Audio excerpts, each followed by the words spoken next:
Chris Ellen. Chris Ellen.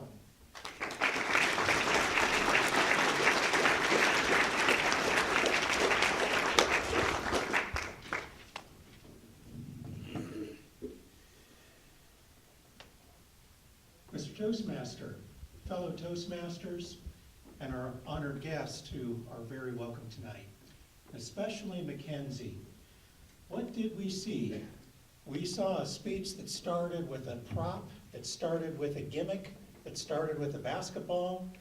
That's what I thought it was about, but actually there turned out to be more of a meaning than that. It turned out that what we actually saw was a speech that caught our attention, entertained us, informed us, and then inspired us to be better people by having a new way to think about things. So what a great way to have a speech progress. What a nice surprise for a way to have a speech progress. You held our interest with quite a bit of humor. You had the surprise about the basketball itself. You had the surprise about the rhetorical question about what is it? Well, it actually is just a basketball.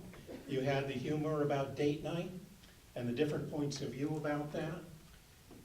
And then having caught our attention, having held it with the interest, having held it with the humor, you then transformed our interest into something that is more meaningful and more powerful and that we can take with us tonight. So I appreciate that. I think that's an outstandingly good use of a speech.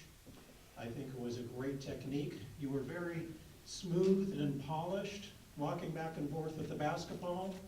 And when I turned to my page to jot down a note, I looked back up and the basketball was gone. And so you smoothly handed it off, the left turn for the assist. And that was very nicely done. And then suddenly it was back in your hand again for the conclusion.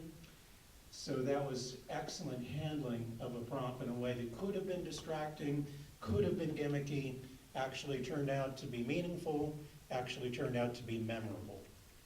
So very well done there. There are a couple of things that I think could be improved on even with such a strong speech as this was. I still think there are a couple of opportunities for improvement. One is with the vocal variety. Now you did have quite a bit of vocal variety.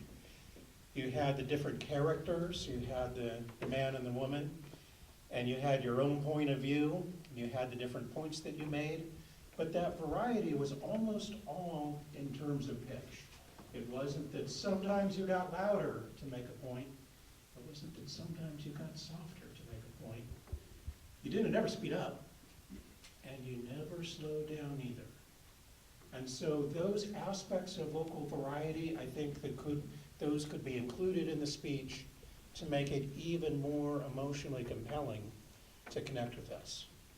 There are also a couple of organizational things that I think could have been a little stronger. In particular, the switch from your opening about basketball to now we've got a story about date night, a little bit confusing there. Overall, though, that was a very positive speech. You were a little risque in the joke, so I'll say it took balls to tell a speech like that. But it's not a miracle that needs a Bon Jovi song that it went over well. That was your own good hard work. Mr. Toastmaster.